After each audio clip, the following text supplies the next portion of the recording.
waana ka hadli ila soco. Xilliga waxaa lagu jiraa waa xilli kala guur ah oo maalintii iyo habeenkii ay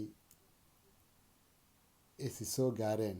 Waxaa la marayaa goob ku dhow halka ay biyaha waa biyihii badda iyo berigu ay ku kulmaan. Waxaa la isku diyaarinayaa fantasiyaha dabaaldega maalinta Jimcaha ee berrito. Cimiladu ma aha mid qabow ama mid kulul. Waxaa la dareemayaa waxaa dhacaysa dabayl yar saxansaxada. Waxaad ka dhadhansanaysaa carafta inay dabayshani soo dul martay geedo caleemo qoyan ama ubax ama dhul raysa oo saacada ka hori roobku uu ku da'ay.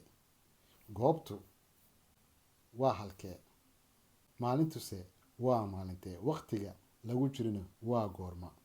Maxaa kaaga dhadhamaya jawiga cimiladu sida uu yahay? Erey kasta iyo hadal kasta oo si loo dhigo waxa uu yeelan doonaa ama yeelan karaa micno ka duwan qofka dhageysanaya sida uu fahmayo. Qofka markuu hadal yiraahdo, hadal intuu afkaaga ku jiro amaano yahay. Haddii mar hadalkii uu ku dhaafo, qof walbaba adigu kuma saarna mas-uuliyadeeda. Waxa ay u taalaa dadka hadalkaaga dhageysanaya. Qof baa wuxuu u fasiran karaa si wanaagsan, qofna waxa uu fasiran karaa si qaldan. Qof baa u arka in ay tahay wax wanaagsan, qof kale waxa uu arkaa inay ka duwan tahay sidaasoo wax xun ay tahay. Haddaba luqadda qofka uu ku hadlayo waxaa laga yaabaa in sida aad ugu hadashay adigii aad ugu talagashay inaan sidan ahayn qofku uu fasirto. Soomaali maxay tiri hadal waa margi oo kale oo hadba meel u jiidma. Macnihii margihu muxuu yahay? Waa shay jiidmaya oo aan kala go-ayn oo dheeraan kara ama gaabmi kara ama intii qof walbaba dhinku rabo u qaadan karo. Maxaan uga gol leeyahay? Qofka aad la hadlaysid iyo qofka hadalkaaga dhageysanaya iyo adiga qofka hadlaya waa qof walbaba waxa uu leeyahay fikir iyo fahan ka duwan qofka kaleeto. Haddii aad adigu ila hadasho sidii aad hadalka u tiri, waxaa laga yaabaa in anigu si ka duwan aan u qaato.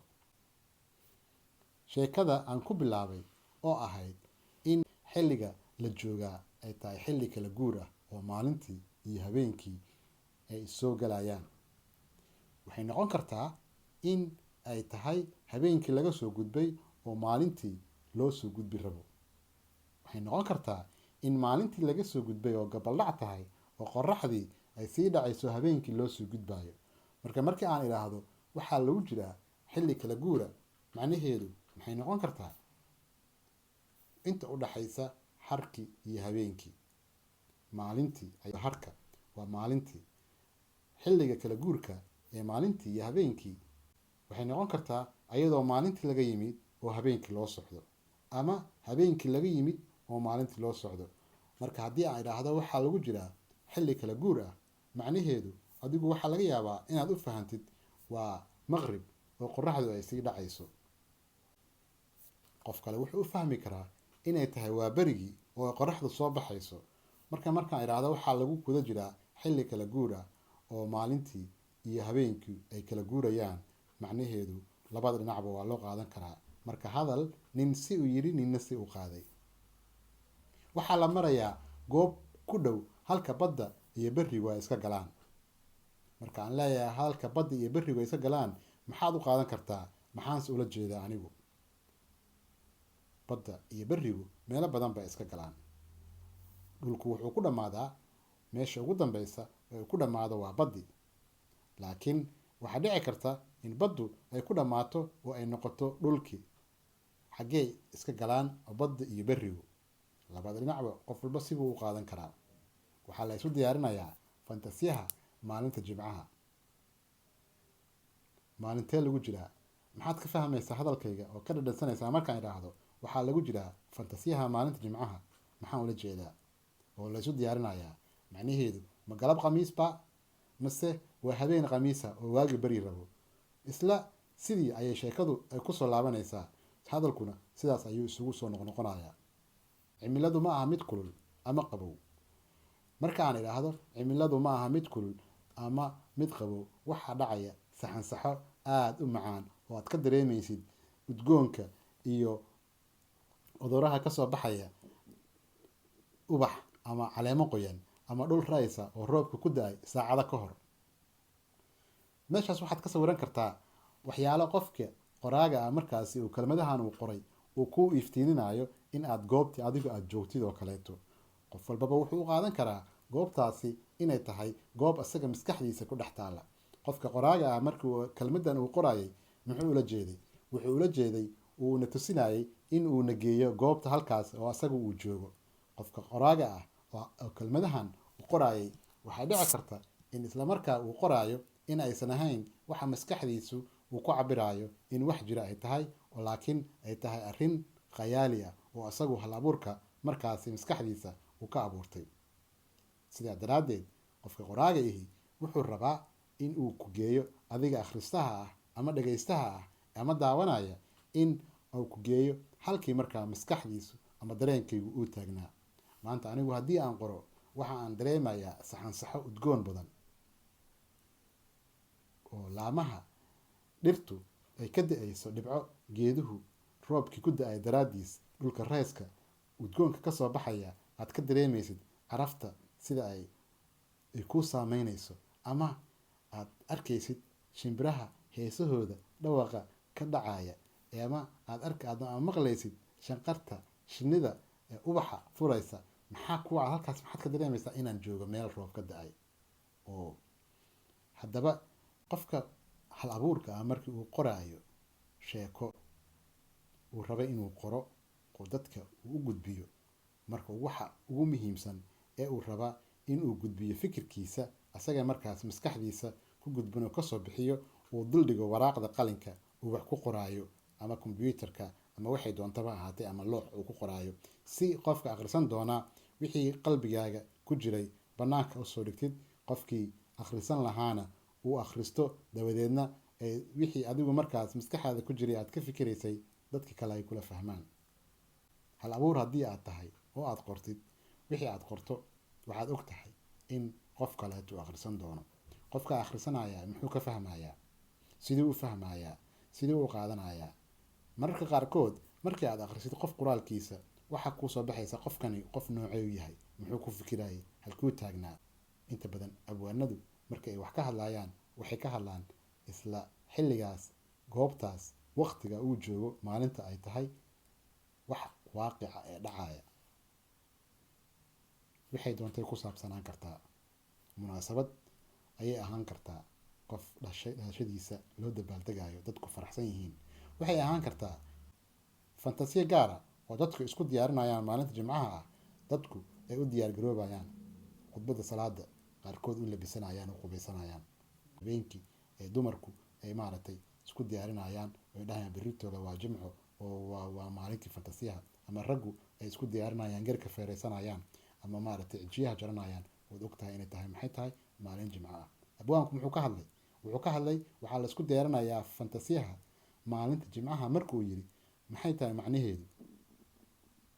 macnaheedu waa wuxuu ku dareensiinayaa in aad joogtid maalin khamiisa oo jimca soo galayso. waxa uu ka hadli karaa jawiga, sida cimiladu markaas ay tahay, inay cimilo wanaagsan tahay, inay cimilo xun tahay, inay qorax tahay, inay humaag tahay, inay roobab da-een, dhirta, shimbiraha dhawaqooda, dhibcaha biyaha ka tifqaaya, caleemaha, rayska, dhulka qoyan. maxay muujinaysaa waxaas oo dhan? abwaanku markaas waxa curiyey waxa uu ku tusinayaa xaaladda markaas jirta, uu raba in adigana uu keeno dareenkaaga ood muujisid uu meeshaas ka hor istaajiyo. hadal waxaan idhi soo sheegay ninba si u yiri, ninna si u qaaday. hadal waa margoo kale ninba meel u jiita. qofbaa waxaa laga yaabaa hadalka inaad adigu siyaa u tiri si aan ahayn u qaato.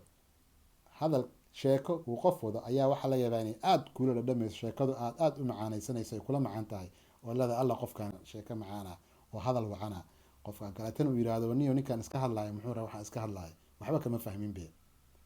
macnaheedu ma ahan in qofkaasi uu sheekadiisu uu hadal macaan yahay. macnaheedu ma ahan in qofkan uusa fahmin, laakiin laba qofood oo isku mid ah ma jiraan.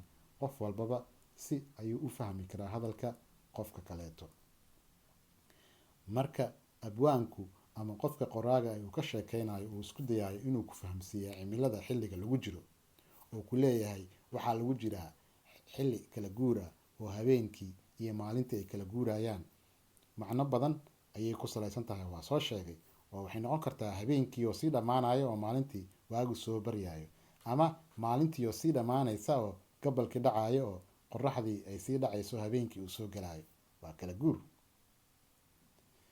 cimilada oo aada u macaan waa jawi qabow oo aada neecaw dabacsan, oo aad ka dareemaysa saxansaxada inay soo dulmartay dhul cawskiisu qoyan yahay ama rays oo roob ku da-ay saacado ka hor. waa wax macaan. goormay macaan tahay? waa marka aad joogtid dhul kuleelo ah oo roobku ku yaryahay. laakiin markii aad joogtid dhul qaboobo ah oo roobku uu ku badan yahay, uma macaanaanayso sida ay kuula macaan tahay markii aad joogtid dhulku roobku. dadku hadba waxa ay ku xiran tahay dareenkooda iyo dhadhankoodu, waxay ku xiran tahay bay'adda iyo meesha aad ku nooshahay.